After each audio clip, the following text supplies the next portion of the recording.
ইমাম হাসানের বুকের মধ্যে মাথাটাকে কান্দে, ইমাম হুসাইন রাদিয়াল্লাহু আনহুর বুকের মধ্যে মাথাটাকে কান্দে, নবীর মুয়াজ্জিন কান্দে, সাহাবীরাও কান্না শুরু করে দিলেন। কিছু সময় পরে ইমাম হাসান ডাক দিয়ে বলল, নানার মুয়াজ্জিন, যেই লাহান দিয়ে আমরা নানার আজান শোনাইতাম, নানার মুয়াজ্জিন ওই লাহান দিয়ে আমাদেরকেও আজ আজান শোনায় যাও। হযরত বেলাল দৌড়ে চলে গেলেন সেই ছাদের উপরে, যে ছাদের উপরে দাঁড়ায় বেলাল আজান দিতেন, ওইখানে দাঁড়ায় গেলেন। আজান শুরু হয়ে গেল। আল্লাহু আকবার বলে যখন বেলাল টান দিলেন, সারা মদিনায় আজান ছড়িয়ে গেল।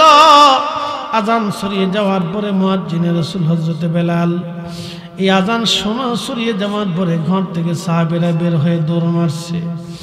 নবীর মুয়াজ্জিন আসছে। ইমাম সুবকি রাহিমাহুল্লাহ লিখতেছেন, আল্লাহর নবীর সাহাবী মুয়াজ্জিনে রাসূল বেলাল যখন আজান দিচ্ছিলেন, আজানের মোহনায় মহিলারা বাচ্চারা ঘর থেকে বের হয়ে দৌড় মারছে। রাসূল বুঝি আসছে রে,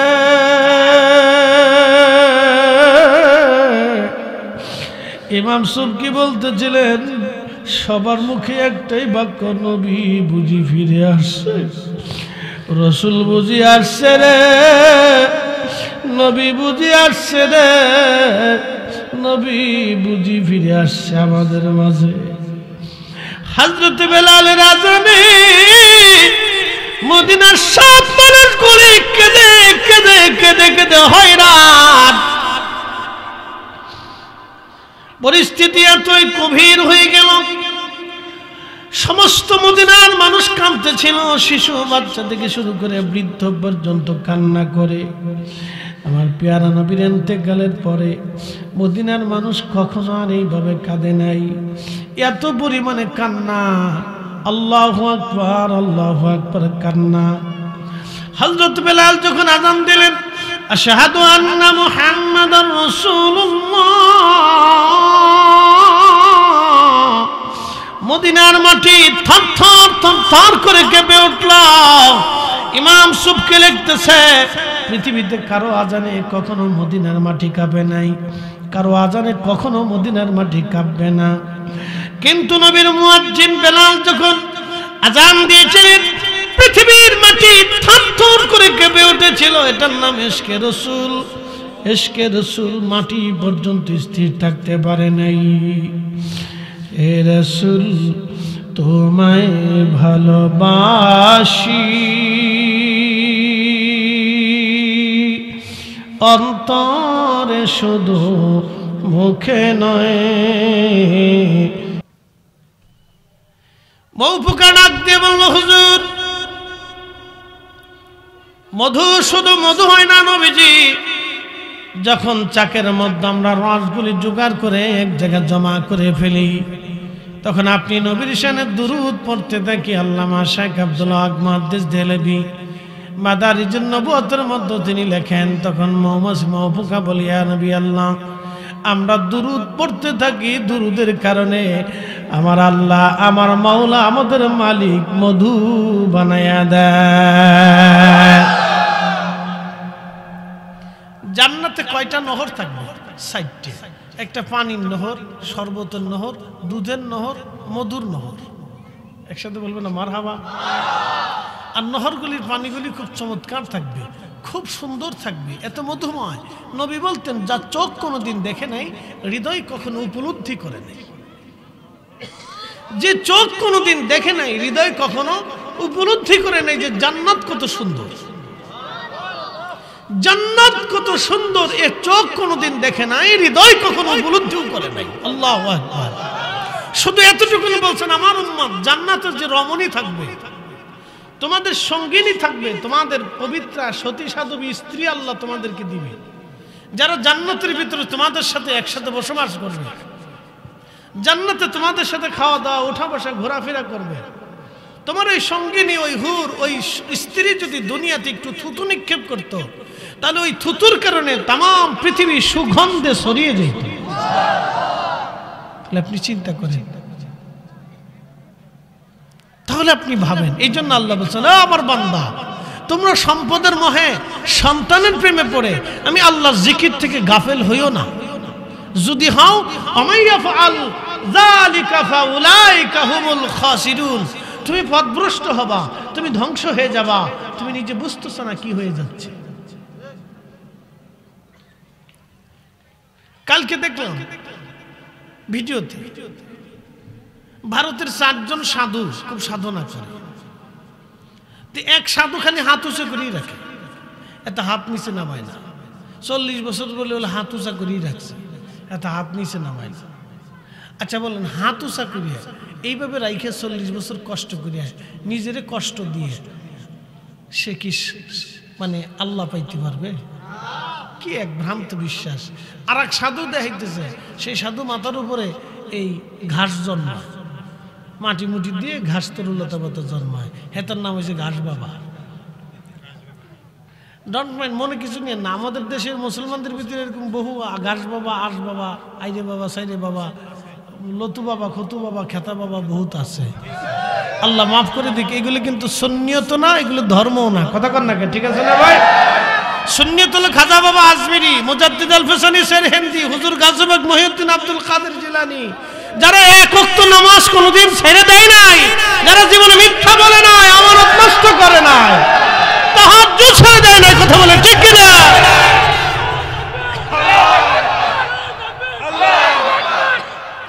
আল্লাহ আমাদেরকে বুঝার তৌফিক দিক বলে না। এটা মাথার উপরে ঘাস দেয়। আর এক সাধু সারা জীবনে ল্যাংটা, এটা কাপড় চোপড় পরে নাই। আপনি চিন্তা করেন যে একটা মানুষ ল্যাংটা কি করে থাকে? সে তো মানুষ, সে তো গরু ছাগল না। কথা ঠিক আছে না ভাই? দেখেন আল্লাহ রসুল আমাদের কত সুন্দর পোশাক দিছে না ভাই? মাথায় একটা পাগড়ি বাঁধছি না, কত সুন্দর পোশাক দিছে। আল্লাহ নবী লম্বা চওড়া পোশাক দিয়ে দিছে, উম্মত তোমরা এগুলি পরো। আল্লাহ রসুল আমাদের প্রত্যেক নামাজের আগে মিসওয়াক করতে বললেন, কেন? তোমার মুখটাকে তুমি ফ্রেশ রাখো, যাকে এখান থেকে গন্ধ বন্ধ ছুটে না আসে। কথা ঠিক আছে না ভাই? নবীজি আতর লাগাইতে বললেন। রসুল বলতেন, ও উম্মত আমার কাছে 3টে জিনিস প্রিয়, 1 নম্বরে নামাজ, 2 নম্বরে আমার স্ত্রীগণ, 3 নম্বরে সুগন্ধি। আচ্ছা, স্ত্রীর কথা নবী কেন বললেন? এখানে কি রসুল কাম পিপাসার কথা বুঝাই চেয়েছে? না, স্ত্রী হচ্ছে আপনার জীবনের অর্ধেক। স্ত্রীকে শুধু আপনি আপনার জীবনের মনের আশা পূরণ করবেন তাকে দিয়ে স্ত্রী, সেই জন্য শুধু না। স্ত্রী হচ্ছে আপনার জীবনের অর্ধেক, আপনার পোশাক, আপনার লেবাস, আপনার সুখে সে, দুঃখে সে, আপনার সহযোগী সে, আপনার জীবনের একটা অংশ সে। আপনার জীবনের একটা অংশ থেকে মনে করতে হবে। আপনার সুখে সে, দুঃখে সে, আপনার জীবনের একটা পার্ট সে, একটা অংশ। তাকে দিয়ে আপনি একটা সন্তান পাবেন, আপনার বংশধারা আসবে, নসল আসবে। অতএব স্ত্রী মানে এটা না যে আপনার নিজের জীবনের ইচ্ছা পূরণ করলেন শুধু তাকে দিয়ে, না, এটা না। স্ত্রী এই জন্য না। এই জন্য আল্লাহ রসুল বলছেন, আমার প্রিয় হলো আমার স্ত্রীগণ। একসাথে বলবেন মারহাবা। এই জন্য ভুলভাল ব্যাখ্যা আবার বুঝবেন না যে আল্লাহ রসুল তাহলে খালি বউ পছন্দ করতেন নাকি, তাহলে কি রসুল কি বউ পাগল ছিলেন নাকি? না, এগুলি না। আল্লাহ এরকম কিন্তু না। কিন্তু আল্লাহ রসুল বুঝাইতে চেয়েছেন যে উম্মত, স্ত্রী তোমাদের অর্ধেক জীবনের, তোমার সুখে দুঃখে তোমার স্ত্রীগণ। আল্লাহ নবীর 11 জন স্ত্রী, আমাদের 11 জন আম্মা ছিলেন। জীবনেও কোনোদিন না খেয়ে থাকতেন, তারপরে রসুলের থেকে জুদা হতেন না। এটার নাম ভালোবাসা। এটার নাম কি? এটার নাম কি? ভালোবাসা। কি করে একজন নারীকে জীবনের প্রিয় করে নিতে হয়, আল্লাহ নবী সেটা প্র্যাকটিক্যাল শিখিয়ে দিয়েছে। একসাথে বলবেন আল্লাহু আকবার। বুঝতে হবে। এই জন্য নাস্তিকরা বলে যে রসুলের এত বউ কেন, এত স্ত্রী কেন? তাহলে রসুল মনে হয় নিজের এই ইচ্ছা পূরণ করছে। লা হাওলা ওয়ালা কুওয়াতা ইল্লা বিল্লাহিল আলিয়্যিল আযীম। নাস্তিকরা এই সমস্ত কথা বলে, তারা তাদের নিজেদের জন্মের পরিচয় দিয়ে থাকে। কথা বলে ঠিক কিনা? এই জন্য নাস্তিকদের সাথে আমাদের দূরত্ব আকাশ পাতাল, শুধু না, সীমানাহীন দূরত্ব। সীমানাহীন দূরত্ব তাদের সাথে।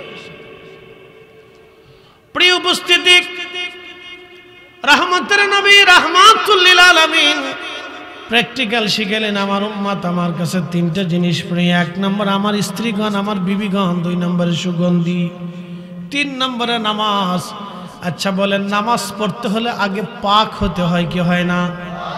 পরিচ্ছন্ন হতে হবে, ওযু করতে হবে, পরিচ্ছন্ন হয়ে পাক হয়ে ফ্রেশ হয়ে আপনাকে নামাজে দাঁড়াইতে হবে। তার অর্থ হলো মুসলমান সবসময় নিজেকে পরিচ্ছন্ন রাখবে, পবিত্র রাখবে, পাক সাফ রাখবে, শরীর থেকে যেন গন্ধ মন্দ না আসে সেই জন্য তারা গোসল করে পরিচ্ছন্ন থাকবে। ঠিক কিনা?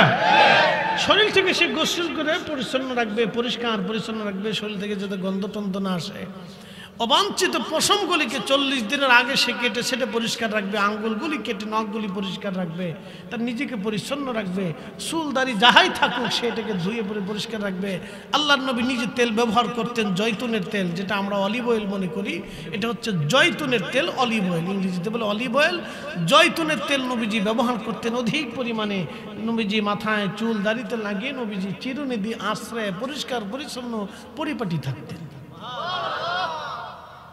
তাহলে এর বিপরীতে কেউ যদি আল্লাহ পাইতে চায়, চুল রে, জট রে, দাড়ি রে, মোচ রে এক জায়গা করিয়া, গোসল ওসল না করিয়া, নামাজ কালাম না পড়িয়া, বেডি মানুষের সাথে ঘুরিয়া কেউ যদি আল্লাহ পাওয়ার কথা বলে, তাহলে বুঝতে মিথ্যা। পৃথিবীতে আর কিছু, একসাথে বলেন আর কিছু, আর কিছু, একবারে ডাহা মিথ্যা। তাহলে ওলিদের জীবন মিথ্যা হবে, সাহাবীদের জীবন মিথ্যা হবে, রাসূলের জিন্দেগি মিথ্যা হয়ে যাবে। ইসলাম পবিত্র। ইসলাম কি? আমাদের ধর্ম কি? সুন্নিয়ত কি? পবিত্র। সুন্নিয়ত কি? ও সুন্নিয়ত কি জোরে বলেন? আহলে সুন্নাত ওয়াল জামাত কি? পবিত্র, পাক সাফ, একবার পরিচ্ছন্ন, পরিষ্কার। প্রিয় ভাই আমার, আমরা আল্লাহর ওলিদেরকে মহব্বত করি, আউলিয়া কিরামকে মহব্বত করি। পৃথিবীতে বহু ওলি জমানাতে আসছেন, এই ধরাধামে ওলিরা আসছেন।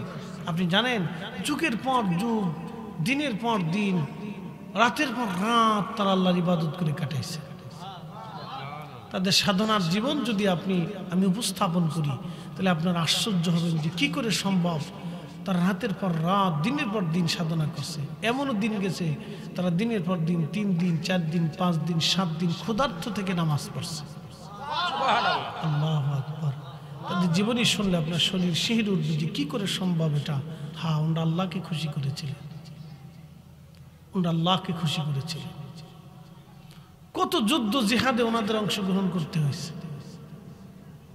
আগের যুগের সুফিরা জিহাদ করতেন, আউলিয়া কিরাম জিহাদ করতেন। শাহজালাল আলী আমনে মুজাররিদি, তিনি কি শুধু পীর ছিলেন না মুজাহিদও ছিলেন? মুজাহিদও ছিলেন, শুধু পীর ছিলেন না। খাজা বাবা আজমিরি শুধু পীর ছিলেন না, উনি মুজাহিদও ছিলেন। আগের যুগের যত ওলি ছিল সব মুজাহিদ ছিল। আপনি যদি দেখেন খান জাহান আলী মুজাহিদ ছিল। বগুড়াতে মাহিসওয়ার রাহিমাহুল্লাহ যুদ্ধ করছে। আল্লাহু আকবার। যুদ্ধ করে বগুড়াতে উত্তরবঙ্গে দিন প্রতিষ্ঠিত করছে। তার জিহাদ করতেন, যুদ্ধ করেছেন।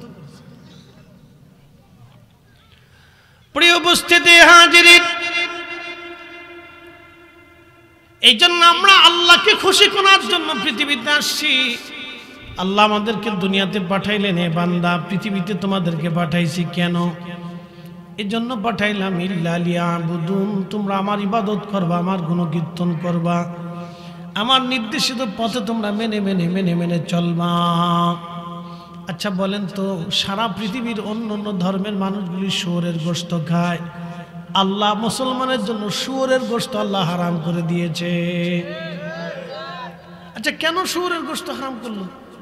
এখন প্রশ্ন, দেখেন শুয়োর একটা জন্তু, কথা ঠিক আছে না ভাই? আপনি যদি দেখেন কোরিয়াতে যদি যান, তো কোরিয়াতে যাওয়ার পরে দেখবেন কোরিয়ার মানুষ কুকুর খায়। কি খায়? কুকুর। কুকুর খায়, সাপ খায়, ব্যাঙ খায়, বিড়াল খায়, তারপরে জন্তু প্রাণী যা আছে ওরা কোনোটারে বাদ দেয় না, ফাইলি সাইডে দেয় না আর কি।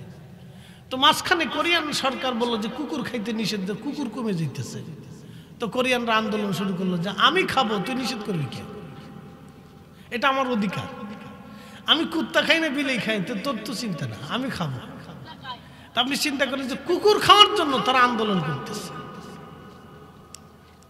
আচ্ছা আপনারা বলেন তো, শুয়োর কেন আল্লাহ নিষেধ করলেন খাইতে? আল্লাহ গরু খাইতে বললেন, খাসি খাইতে বললেন, ছাগল, উট, দুম্বা, ভেড়া, বকরি সব খাইতে বললেন, এগুলি খাইতে বললেন, কিন্তু শুয়োর খাইতে নিষেধ করলেন কেন? এই শুয়োরের জন্মটা কি ভেবেছে আপনি আপনাদেরকে বলি, তাহলে বুঝবেন যে হুজুর না, শুয়োর খাওয়া যাবে না। বলি আপনাকে, নূহ আলাইহিস সালাম মহাপ্লাবন 3 তলা বিশিষ্ট নৌকা বানাইছে। তো এক তলার ভিতরে মানুষ, আর এক তলার ভিতরে পশু পাখি, আর এক তলার ভিতরে অন্যান্য প্রাণীকুল রাখছে। তো নিচতলার ভিতরে পশু পাখি রাখছে। হেরা বাথরুম করতে করতে করতে করতে করতে করতে নিচতলা বুঝে ফেলছে। নূহ আলাইহিস সালাম আল্লাহকে বলেন, ইয়া রাব্বি, কোন বিপদে বললাম? এদিকে ফালতে যাই এরা বাথরুম করে যেমনে লাচ্ছে, পায়খানা পেশাব করছে, সারা নিচতলা বুঝে ফেলছে, এটা কে পরিষ্কার করবে? আল্লাহ বলেন, নূহুরে, তোমার হাতের লাঠি দিয়ে হাতির পৃষ্ঠে বাড়ি দাও। তো নূহ আলাইহিস সালাম হাতের লাঠি দিয়ে হাতির পৃষ্ঠে বাড়ি দিলেন, আঘাত করলেন। আল্লাহ রাব্বুল আলামিন হাতির পৃষ্ঠ দিয়ে একটা প্রাণী বের করে নিয়ে আসলেন। এ প্রাণীর নাম হচ্ছে শুয়োর। বলে, হুজুর কোন গল্পে পাইছেন?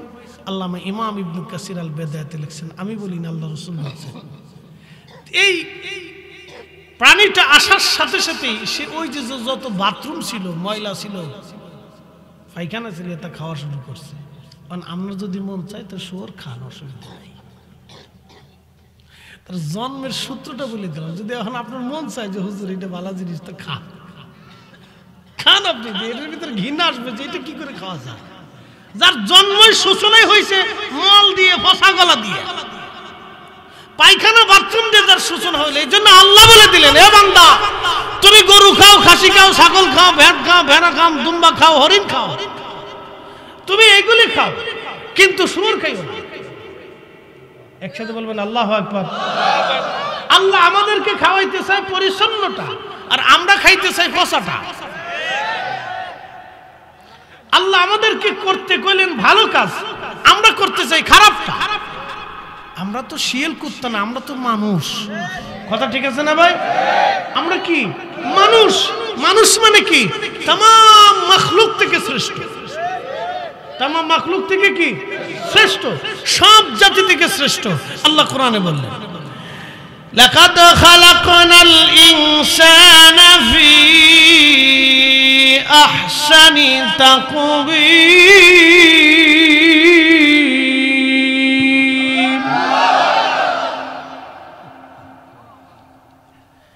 আল্লাহ বলেন, হে মানব জাতি, আমি তোমাদেরকে সর্বোত্তম সুন্দর অবয়ব দিয়া, কাঠামো দিয়া আমি তোমাদেরকে সৃষ্টি করলাম। অন্য কোন জাতিকে আমার আল্লাহ দেন নাই। আল্লাহ মানব জাতিকে সুন্দর কাঠামো দিয়েছেন, বাসস্থান দিয়েছেন, ঘর দিয়েছেন, দুনিয়া দিয়েছেন, সৌন্দর্য দিয়েছেন। আল্লাহ আমাদের সবচেয়ে বড় নিয়ামত বিবেক, আমাদের জ্ঞান আল্লাহ দান করেছেন, যা অন্য কোনো প্রাণীকে আল্লাহ দেন নাই। আল্লাহ আমাদেরকে জ্ঞান দিয়েছেন, মেধা দিয়েছেন, আকল দিয়েছেন, আমাদেরকে শ্রেষ্ঠত্ব দিয়েছেন আমার রব। আমরা সর্বশ্রেষ্ঠ জাতি। আল্লাহ আমাদেরকে শ্রেষ্ঠত্ব দিয়েছেন কেন? আমরা সর্বশ্রেষ্ঠ নবীর উম্মত। খায়রা উম্মাতিন উখরিজাত লিন-নাসি তা'মুরুনা বিল মা'রুফি ওয়া তানহাউনা আনিল মুনকার। আল্লাহ ডাক দিয়ে বলেন, তোমরা সর্বশ্রেষ্ঠ জাতি, সৃষ্টির মধ্যে তোমরা সেরা, সৃষ্টির মধ্যে তোমরা সেরা, সৃষ্টির মধ্যে তোমরা সেরা। আজকে একটা ভিডিওতে দেখলাম, একটা লোক একটা বাচ্চাকে পিটায় পিটায় পিটায় পিটায় মেরে ফেলতেছে। আপনি একটু চিন্তা করেন তো, এরা মানুষ। আপনি একটু ভাবেন, একটা কুকুর, কখনো কি দেখছেন একটা কুত্তার বাচ্চাকে কামড়ায় কামড়ায় মেরে ফেলে দিতে?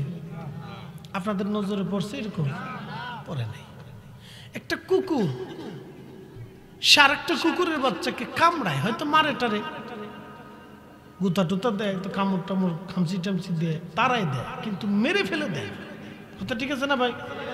তাহলে যারা মানুষকে, এই বাচ্চাদেরকে অপহরণ করে নিয়ে বাচ্চাদেরকে হত্যা করে, তারা কি করে মানুষ হইতে পারে? এই জন্য ইসলামের আইন কি জানেন? আল্লাহর বিধান ছিল হত্যার বদলে হত্যা, কাসাস বিল কাসাস। হত্যা করছে, ওকে হত্যা করে দাও। এখন আমাদের দেশের যে আইন ব্যবস্থা, এ 6 মাস পরে, 3 মাস পরে, 6 বছর পরে এটা আইনের ফাঁক ফোকর দিয়ে, টাকা পয়সা দিয়ে সিস্টেম টিস্টেম করে জেলখানা থেকে বের হয়ে আসে। তো যখন বের হয়ে আসে তখন সে চিন্তা করে, তা আমি তো 6 মাস পরে বেরোয় আসছি, তাহলে আরেকটা মারে, আরেকটা 6 মাস পরে আবার বেরোয় আসবো। তাহলে আপনি খোদার আইন কত সুন্দর ছিল, আপনি একটু দেখেন, চিন্তা করে।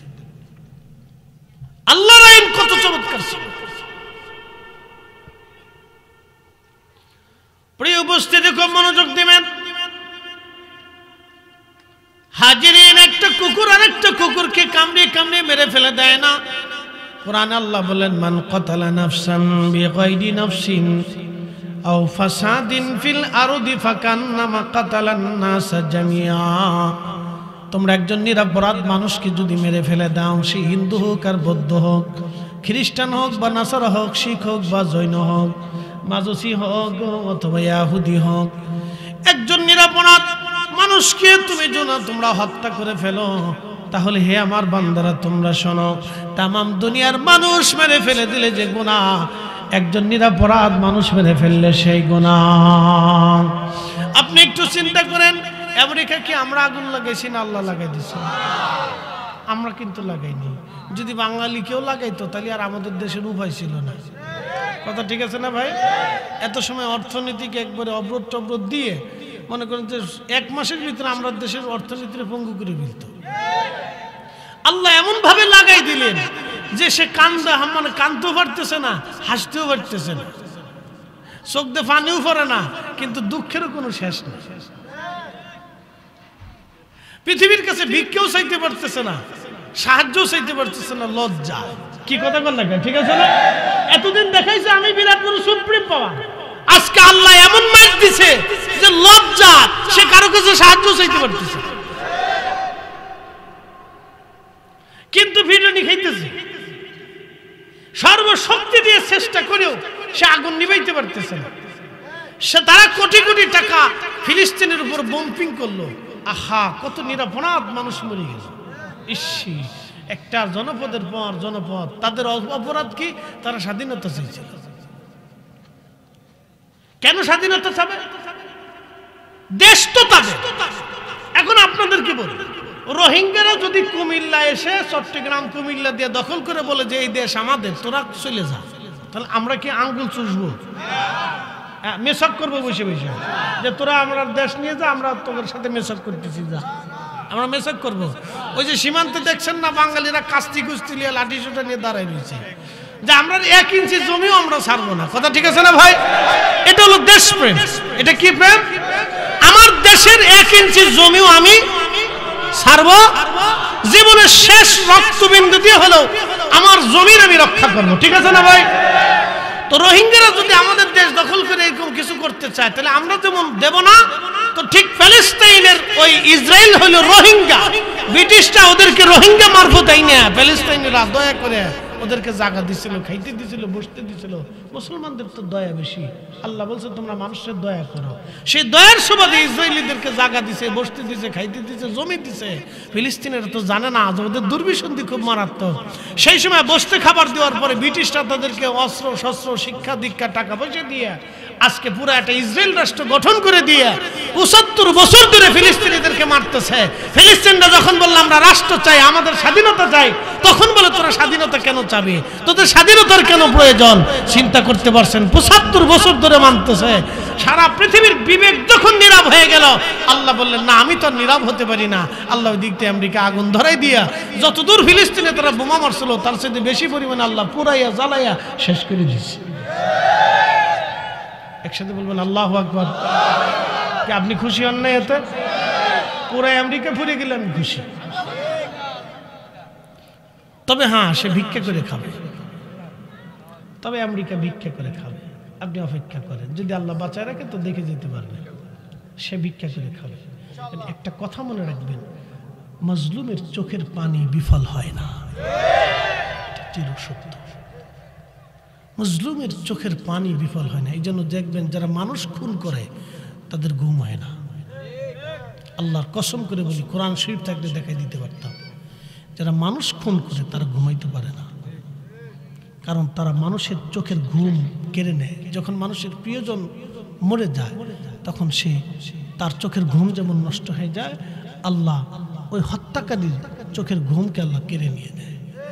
অনেক শাস্তি পাইতে থাকে, সে ঘুমাইতে পারে না, এই জন্য তারা নেশা করে ঘুমায়। যারা মানুষের হক নষ্ট করে তারা ঘুমাইতে পারে না, আল্লাহ তাদের ঘুমকে কেড়ে নেয়। পৃথিবীতে ঘুমের চাইতে বড় আনন্দের এবং আরামের মানুষের জন্য কিছু নাই। বলে হুজুর কিভাবে? আপনি 3 দিন না ঘুমায় দেখেন, তাহলে বুঝবেন যে পৃথিবী আপনার কাছে মনে হবে যে এগুলো কিচ্ছু না। শুধু 3 দিন না ঘুমায় থাকেন, তাই বুঝবেন। 3 দিন শুধু ঘুমে থাকেন, তাহলে বুঝবেন যে পৃথিবী ঘুম কি আরামের জিনিস। হুজুর কিভাবে বুঝেন? আমরা মাঝে মধ্যে বুঝি। দীর্ঘ সফরে যখন আমাদের ক্লান্তি আসে, তখন আমরা বুঝি যে ঘুম কি নিয়ামত। সফরের পর সফর, একটার পর একটা যখন ঘুমাইতে পারি না, তখন আমরা বুঝি যে ঘুম কি নিয়ামত, ঘুম কি জরুরি বিষয়। ঘুম যেদিন ঠিক মতো না হয়, সেদিন আওয়াজ আইলেই চলে যায় যে কি কই, আগেরটা না পরেরটা, পরেরটা না আগেরটা, তাহলে ঠিক থাকে না। এই জন্য বিশ্রাম আমাদের হইতেই হবে, যে কোনো মূল্যে। তা গাড়ির ভিতরে হোক, আর রাস্তাঘাটে হোক, জোরে ভাতারে হোক, মসজিদে হোক, আর মাদ্রাসায় হোক, আর বাড়িতে হোক, বিশ্রাম নিতেই হবে আমাদেরকে। এটা আল্লাহর দয়া। আল্লাহু আকবার ওয়া লিল্লাহিল হামদু। বিসমিল্লাহির রাহমানির রাহিম।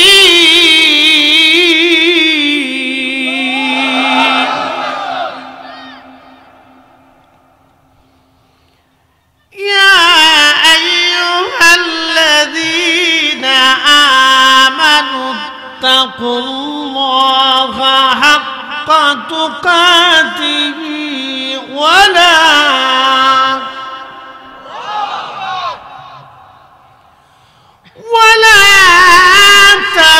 তামুতুন্না ইল্লা ওয়া আনতুম মুসলিমুন।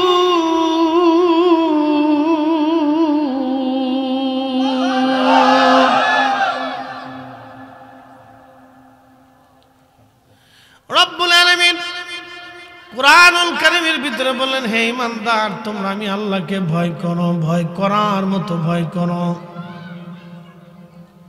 প্রিয় ভাই, কেন ভয় করবেন না আমি আপনাকে বুঝাই। কত মানুষ চোখ থাকতে অন্ধ হয়ে গেছে, চোখ আছে কিন্তু চোখে দেখে না, আজ অন্ধ হয়ে গেল। একবার বলেন তো, একবার যদি কোনো মানুষ অন্ধ হয়ে যায়, পৃথিবীর কোনো জ্ঞান বিজ্ঞান কি তার চোখ ফিরাই দিতে পারবে?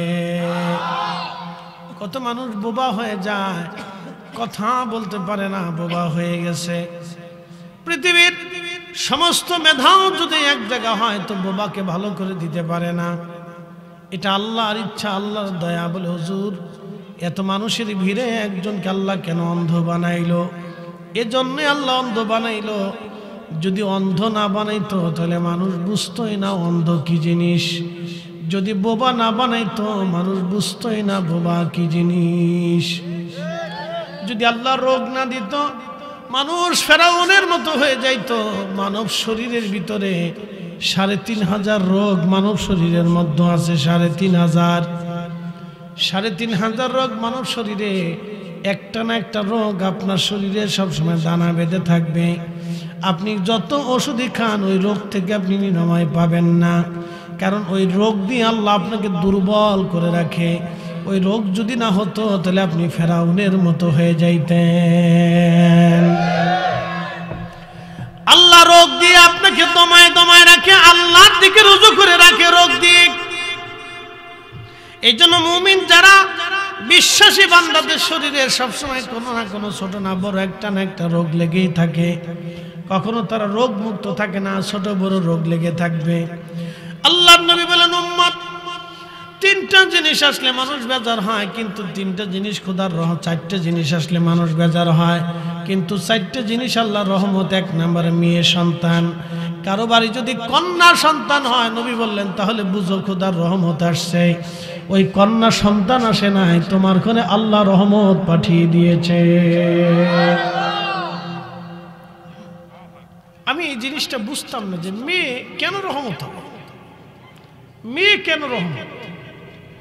তা আমি একদিন বরিশাল মাহফিলে যাইতেছিলাম, এই ওয়াজটা আমার বাস্তব, এটা অনেক ইউটিউবে বহু মানুষ দেখছে, তারপর আজকে বলতেছি বোঝার জন্য। তো মস্তাপুর, মাদারীপুরের মস্তাপুর একটা জায়গা বাস দাঁড়ায়।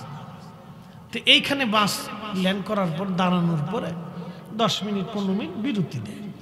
তো বাস দাঁড়ানোর পরে আমি বাসের ভিতরে বসে আছি। তো আমি ফরিদপুর থেকে উঠছি, আর চিন্তা করলাম যে অল্প টাইমে আর নিচে নেমে কি হবে। তা আমার ওই ছোটো ব্যাগের ভিতরে একটা বই ছিল, বসে বসে বইটা পড়তেছি।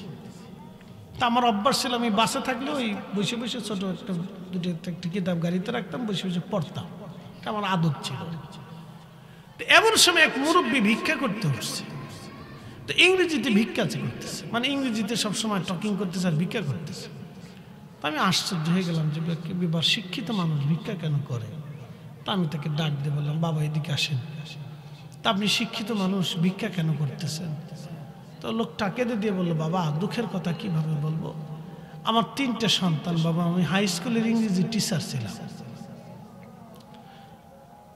আজান পড়ে গেছে, তাহলে আজানটা শেষ হচ্ছে, বসে।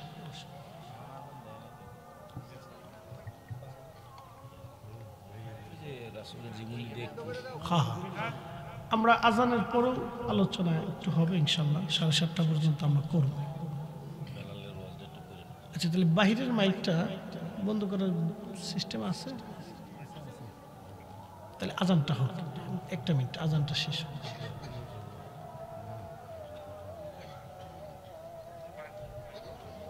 বন্ধ না, তার শেষ হোক। আল্লাহ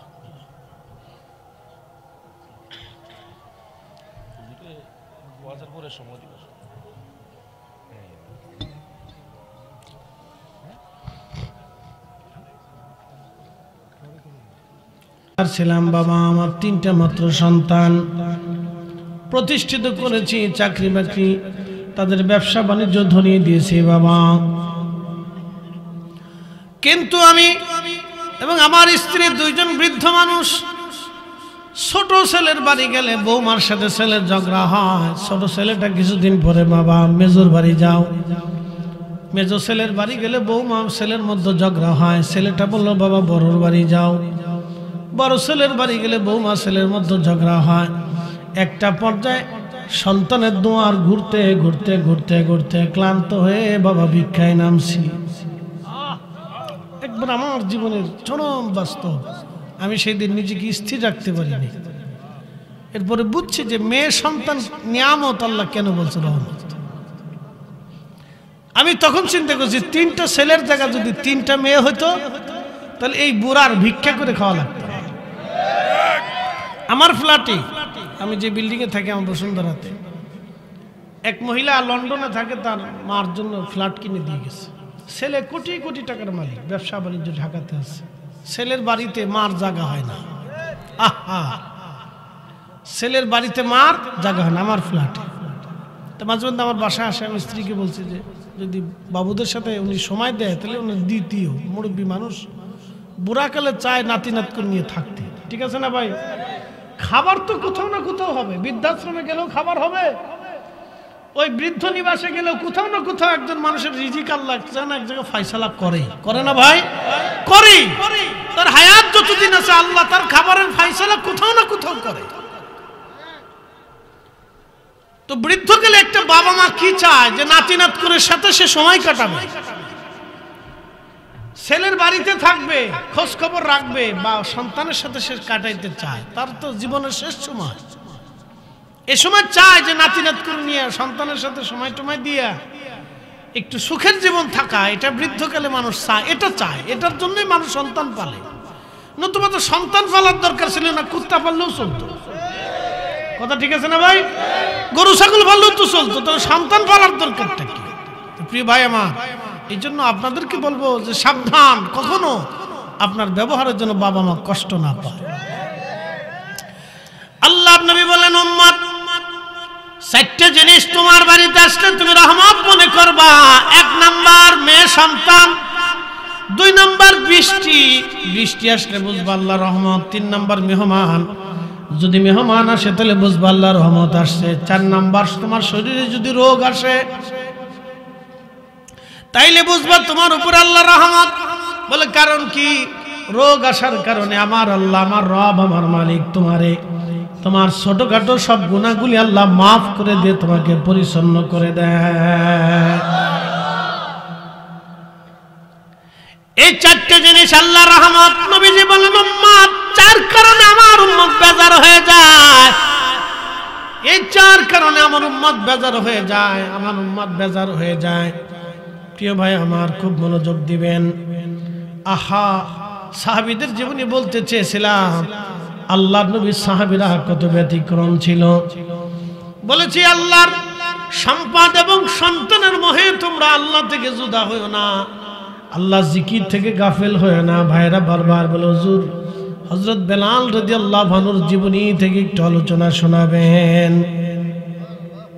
প্রিয় বন্ধু, পৃথিবীতে একজন মানুষ, মাঝে মধ্যে ভারতে দেখবেন মুসলমানদেরকে হিন্দুরা মারে আর বলে বল জয় শ্রীরাম, বল জয় শ্রীরাম।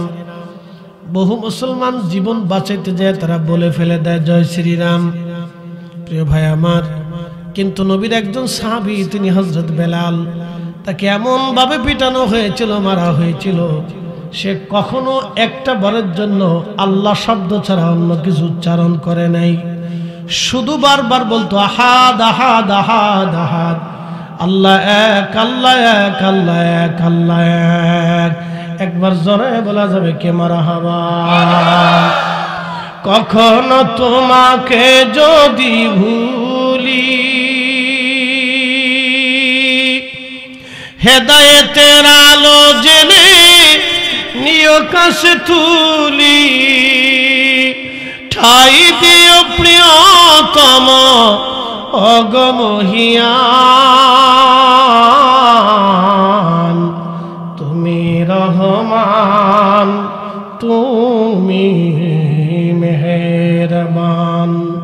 অন্ধ গাহে না শুধু তোমারি গুণগান, বুঝে বুঝে না তব শান, তুমি রহমান, তুমি মেহেরবান। বেলালের মালিক উমাইয়া এত পরিমাণে বেলালকে মেরেছিল। যদি কখনো মধ্যপ্রাচ্যে যান, আরবে যান, তো দেখবেন আরবের আবহাওয়া মারাত্মক শুষ্ক। এবছর প্রচন্ড গরমে কোন কোন রিপোর্টে আসছে ৭,০০০ হাজি গরমে মারা গেছে, কোথাও আসছে ১৭,০০০ হাজি গরমে মারা গেছে। এত গরম ছিল এই বছর। আমার নিজের চোখের সামনে আমি আরাফাতে দেখেছি একজন হাজি ছটফট করে করে গরমে হিট স্ট্রোকে মারা গেল। আহায়, প্রচন্ড গরমে নবীর একজন সাহাবী, তার নাম হযরতে বেলাল, তাকে মরুভূমির ভিতরে নিয়ে হাত পা গুলি বেঁধে তার বুকের উপরে পাথর চাপা দিয়ে হযরত বেলালকে মরুভূমির মধ্যে রেখে চলে আসা হতো। প্রচন্ড গরমে তার জিহ্বা কলিজাগুলি শুকায় যাইত। তারপরও বেলাল শুধু একটা শব্দ বলতেন, আহাদ আহাদ আহাদ আহাদ, আল্লাহ এক, আল্লাহ এক, আল্লাহ এক, আল্লাহ এক। কঠিন অত্যাচারে হযরত সুমাইয়াকে আল্লাহকে ভুলে যান নাই। আবু জাহেল বর্শা হাতে নিয়ে হযরত সুমাইয়ার হাত পা গুলি বেঁধে হযরত সুমাইয়ার গুপ্তাঙ্গে বর্শা মেরে মেরে খুঁচি খুঁচি খুঁচি নির্মম ভাবে সুমাইয়াকে শহীদ করে দিয়েছিল আবু জাহেল। সুমাইয়া শুধু বলছে, ইয়া রব, কালেমা যেহেতু কলিজার ভিতরে দিয়েছো ঈমান, আল্লাহ জীবনের শেষ সময় পর্যন্ত এই কালেমা যেন আমার কলিজা থেকে বের হয়ে না যায়। আল্লাহর উপরে ভরসা করে সেই দিন সুমাইয়া শহীদ হয়ে গেলেন। কিন্তু ঈমান বেঈমান হয়ে তিনি চলে যান নাই, ঈমান তিনি ছেড়ে দেন নাই। হযরত খাব্বাবের পিঠের গোশতগুলি উঠিয়ে ফেলে দেওয়া হলো। সেই দিন আগুনের কয়লাগুলি মাটির মধ্যে বিছাইয়া খাব্বাব রাদিয়াল্লাহু আনহুকে চিৎ করে শোয়াইয়া হাত পা গুলি জোর করে চাপ দিয়ে ধরে রাখা হতো। পিঠের চামড়াগুলি পড়ে পড়ে, গোশতগুলি পচে পচে খসে খসে পড়ে যাইতো। হযরত খাব্বাবের পিঠের মধ্যে বড় বড় গোশতের খণ্ড হয়ে গিয়েছিল। আহা, জাগাত জাগাত থেকে গোশত উঠে সাদা ফেতফেতে হয়ে গিয়েছিল। চামড়া ছিল না, শুধু গোশত উঠে চলে গিয়েছিল খাব্বাবের। হযরত আমিরুল মুমিনিন ওমর বললেন, খাব্বাব তোমার কি বসন্ত হয়েছিল? খাব্বাব জবাব দিলেন, আমিরুল মুমিনিন বসন্ত হয় নাই। পিঠের মধ্যে যে গোশত শূন্য দেখেন আপনি, এটা বসন্তের দাগ না হুজুর, এটা কালেমার বদলা। কালেমার জন্য ওরা আমার গোশত উঠিয়ে ফেলে দিয়েছে, কিন্তু আমি খাব্বাব কালেমা ছেড়ে দেই নাই। একবার আওয়াজ তুলে বলা যাবে আল্লাহু আকবার। হাজিরিন, হযরত বেলালের দশা এরকম, বহু কষ্ট বেলালের। আবু বকর সিদ্দিক রাস্তা দিয়ে যাওয়ার সময় দেখলেন হাত পা গুলি বাঁধা, হযরত বেলাল অজ্ঞান হয়ে পড়ে আছে, কোনো হুঁশ তারা নাই। বড় কষ্ট দেখে আবু বকর যে বলেন, হুজুর জীবনে এত কষ্ট বেলালকে দেওয়া হয়েছে, অনুমতি যদি দেন বেলালকে আমি মুক্ত করে নিয়ে আসব। আল্লাহর নবী অনুমতি দিলেন, বেলালকে মুক্ত করে নিয়ে আসা হলো। নবীজি মদিনায় চলে গেলেন। যদি কখনো মদিনাতে যান তো দেখবেন রিয়াজুল জান্নার পিছনে সাইডে বাম ডান দিকে আল্লাহর নবীর পবিত্র মিম্বর শরীফ, তারপরে হযরত আবু বকরের মিম্বর। এইখান থেকে একটু পিছনের দিকে যদি আসেন দেখবেন একটা ছাদের মতো, এই স্টেজের মতো একটা ছাদ, এই ছাদের মতো একটু জায়গা, এইখানে টাইলস দিয়ে সুন্দর করে ঢালাই করে নির্মাণ করে রেখেছে। ওইখানে দাঁড়াইয়া সৌদির মুয়াজ্জিনরা, মসজিদে নববীর মুয়াজ্জিনরা ওইখানে দাঁড়ায় আজান দেয়। বলে কেন আজান দেয়? ওইখানে দাঁড়ায় হযরত বেলাল আজান দিতেন। ওটা ছিল বনু নাজ্জার গোত্রের মহিলা সাহাবীর ছাদ, ওই ছাদে দাঁড়ায় বেলাল আজান দিতেন। তো ওই এখান মসজিদে নববী বর্ধিত হওয়ার পরে ওই জায়গাটাকে সংরক্ষিত করে রাখছে, যে ওইখানে দাঁড়িয়ে কিয়ামত পর্যন্ত মসজিদের মুয়াজ্জিন, নববীর মুয়াজ্জিন ওইখানে দাঁড়ায় আজান দেয়। আল্লাহু আকবার। আপনারা খুশি হবেন কিনা, আমি নিজে চোখে দেখছি মসজিদের মুয়াজ্জিন রাসূল কারীমের যখন আজান দেয়, তো এক মুয়াজ্জিন আজান দিচ্ছে আর এক মুয়াজ্জিন বসে রয়েছে। তো যেই মুয়াজ্জিন বসে রয়েছে সেই মুয়াজ্জিনকে দেখলাম মুহাম্মদুর রাসূলুল্লাহ বলার পরে সাল্লাল্লাহু আলাইহি সাল্লাম বলে এইভাবে চুমা লাগাইতেছে। শুধু গন্ডগোল খালি বাংলাদেশে, শুধু গন্ডগোল বাংলাদেশে। এটা বন্ধ করতেই হবে। আচ্ছা বলেন তো, এটা বন্ধ করা জরুরি না সুদ বন্ধ করা জরুরি? এটা বন্ধ করা জরুরি না পতিতালয় বন্ধ করা জরুরি? এটা বন্ধ করা জরুরি না ঘুষ বন্ধ করা জরুরি? আমরা এটা বন্ধ করতে পারি না। আমরা রাসূলের দুরূদ সালামের মোহাব্বত বন্ধ করার জন্য উঠে পড়ে লাগছি। আল্লাহ আমরা তো এই জন্য দুনিয়াতে পাঠাইছে না, কথা কন না, ঠিক আছে না ভাই? আল্লাহ আমরা এই জন্য দুনিয়াতে পাঠাইছে না। আল্লাহ পাঠাইছে যেটা একবার আল্লাহ হারাম করে দিছে, যেটার জন্য উম্মত ধ্বংস হয়ে যাইতেছে, আমাদের সেটা বন্ধ করার দরকার। আমরা সেইগুলি বন্ধ করার দরকার। আমরা এগুলি বন্ধ করতে না এসে আমরা কে চুমা দিল এটা বন্ধ করো।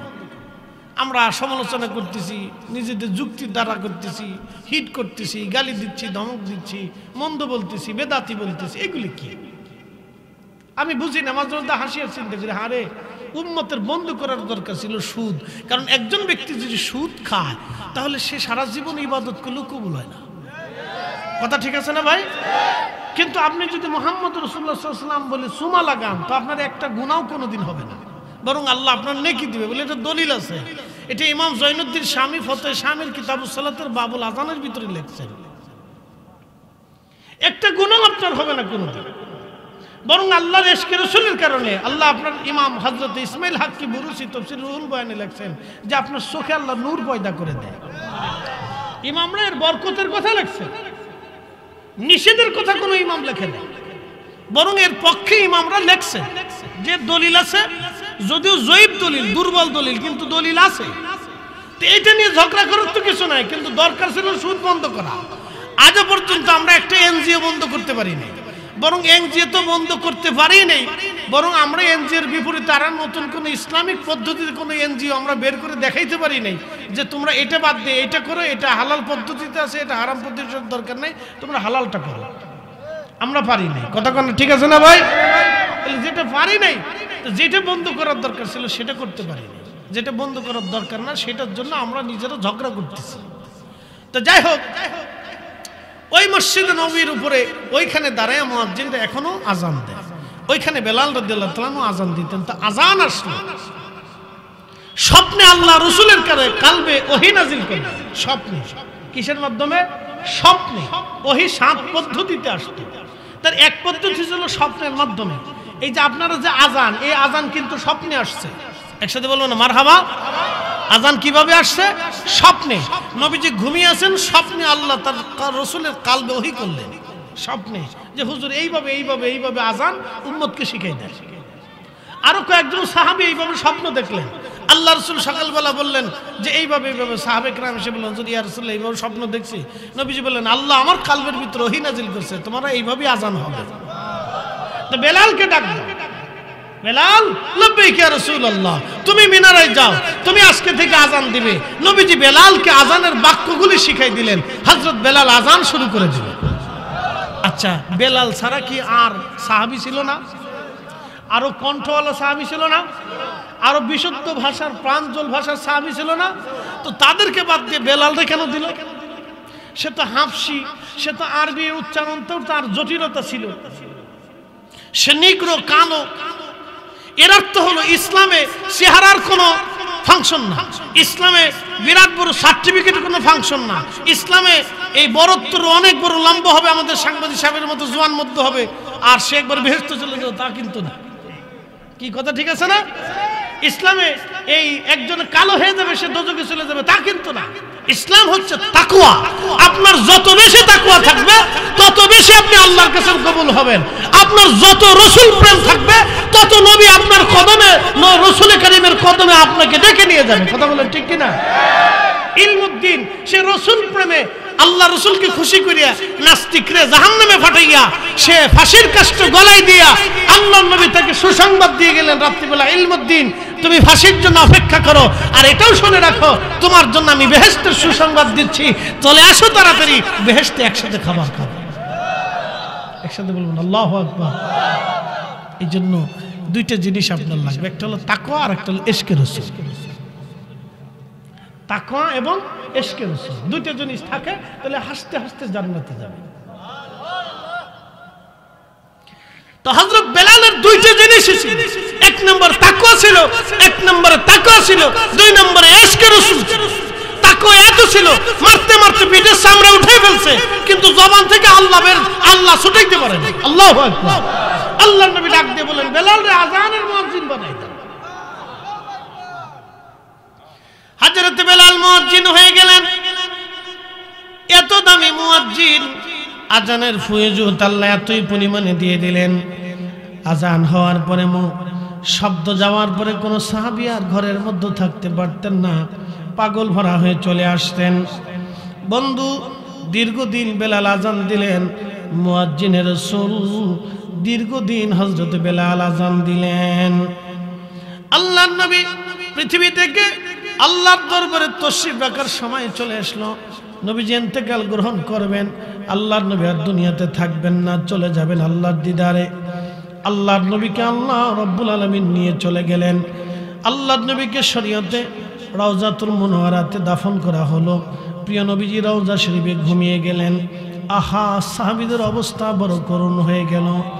মদিনার প্রত্যেকজন সাহাবী পাগল পারা হয়ে গেল। 3 দিন পর্যন্ত সারা মদিনাতে কান্নার রোল, খাবার দাবার বন্ধ হয়ে গেল, রান্না বান্না বন্ধ হয়ে গেল, এমনকি শিশু দুধের বাচ্চারাও পর্যন্ত দুধ খাওয়া বন্ধ করে দিল। আল্লাহর নবীর একটু উট ছিল, উটের নাম ছিল কাসওয়া। এই কাসওয়া উট এতটাই পাগল পারা হয়ে গেল, 3 দিন পর্যন্ত বিরহ বেদনা সহ্য করতে না পারে কাসওয়া একাধারে 3 দিন খাওয়া দাওয়া বন্ধ করে দিয়েছিল। এই কাসওয়া উট খাওয়া দাওয়া বন্ধ করে দিল। আল্লাহর নবী সাহাবী হযরত বেলাল একটা ছোট্ট গাঠুরি বেঁধে আসলেন। হযরত আবু বকরকে বলেন, আবু বকর আমাকে বিদায় দিয়ে দাও, আর মদিনা আমার থাকা সম্ভব না। আল্লামা ইমাম জাইলাই নাসপুর রায়ার মধ্যে তিনি লেখেন, হযরত আবু বকরের কাছে বিদায় চাইলেন হযরত বেলাল। আবু বকর বহু অনুরোধ করলেন থাকার জন্য, কিন্তু নাসর বললেন না, আমার পক্ষে আর আজান দেওয়া সম্ভব না, আমি পণ করেছি, আমি আর আজান দিতে পারবো না।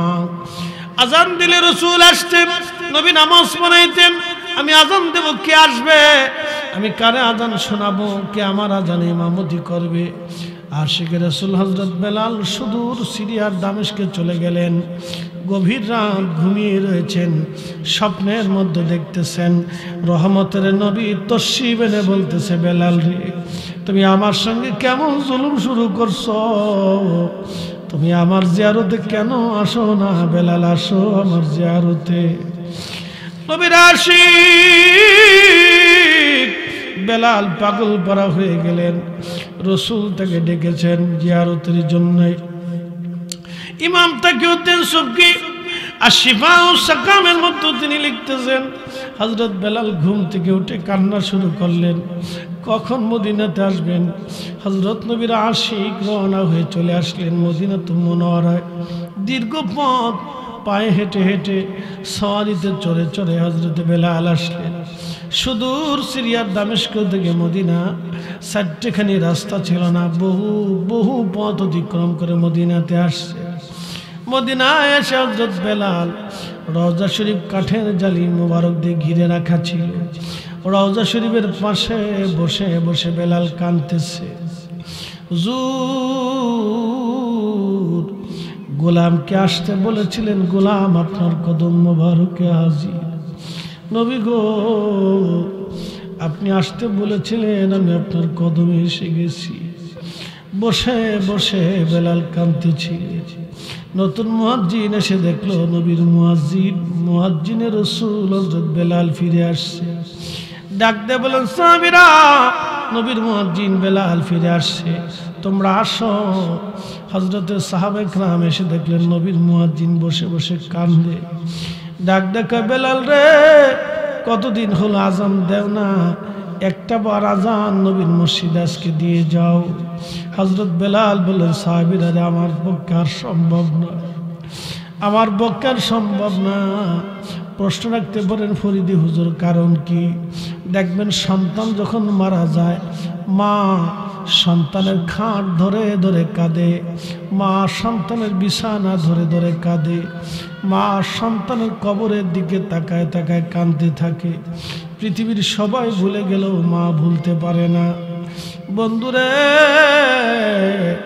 হযরত বেলাল রাদিয়াল্লাহু তাআলা আনহু কলিজার ভিতর থেকে নবীকে এমনভাবে ভালোবেসে ফেলেছিলেন, বিরহ বেদনা সহ্য করতে পারতেন না।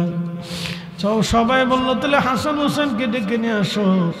ইমাম হাসান হোসেনকে ডেকে নিয়ে আসা হলো। ইমাম হাসান হোসেনকে দেখে হযরত বেলাল রাদিয়াল্লাহু আনহু রওজা থেকে উঠে গেলেন।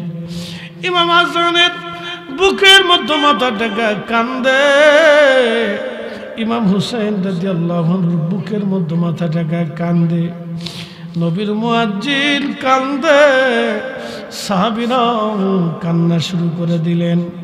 কিছু সময় পরে ইমাম হাসান ডাক দিয়ে বলল, নানার মুয়াজ্জিন, যেই লাহান দিয়ে আমরা নানার আজান শোনাইতাম, নানার মুয়াজ্জিন, ওই লাহান দিয়ে আমাদেরকেও আজ আজান শোনায় যাও। হযরত বেলাল দৌড়ে চলে গেলেন সেই ছাদের উপরে, যে ছাদের উপরে দাঁড়ায় বেলাল আজান দিতেন, ওইখানে দাঁড়ায় গেলেন। আজান শুরু হয়ে গেল। আল্লাহু আকবার বলে যখন বেলাল টান দিলেন, সারা মদিনায় আজান ছড়িয়ে গেল। আজান ছড়িয়ে যাওয়ার পরে মুয়াজ্জিনের রাসূল হযরত বেলাল এই আজান শোনা ছড়িয়ে যাওয়ার পরে ঘর থেকে সাহাবীরা বের হয়ে দৌড় মারছে। নবীর মুয়াজ্জিন আসছে। ইমাম সুবকি রাহিমাহুল্লাহ লিখতেছেন, আল্লাহর নবীর সাহাবী মুয়াজ্জিনের রাসূল বেলাল যখন আজান দিচ্ছিলেন, আজানের মোহনায় মহিলারা বাচ্চারা ঘর থেকে বের হয়ে দৌড় মারছে। রাসূল বুঝি আসছে রে।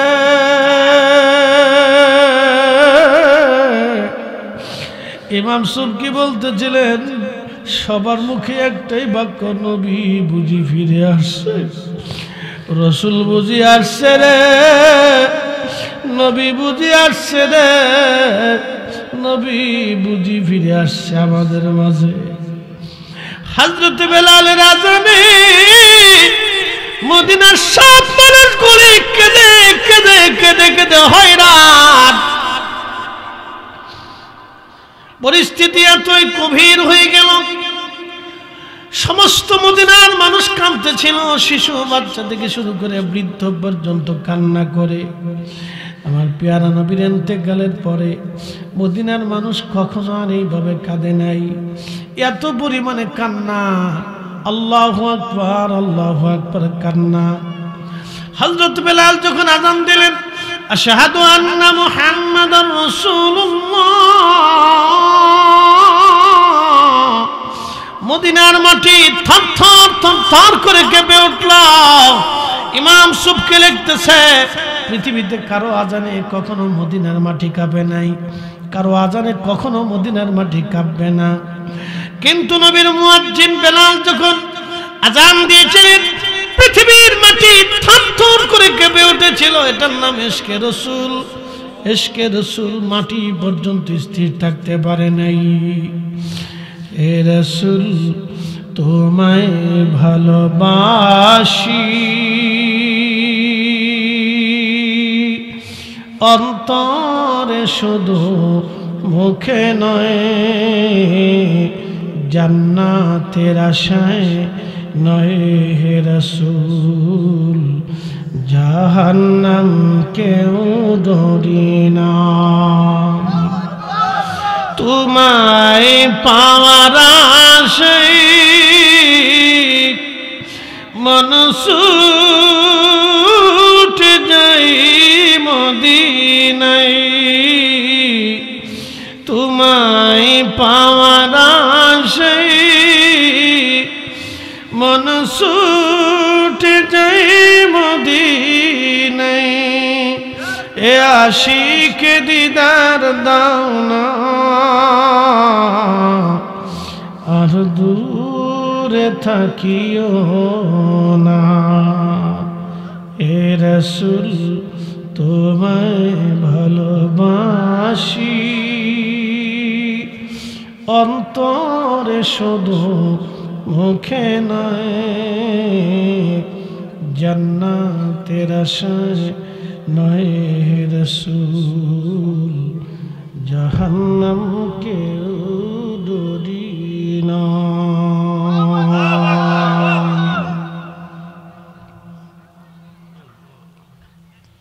প্রিয় উপস্থিতি, আল্লাহ আমাদেরকে ইশকে রাসূল কবুল করুক। সকলে বলে না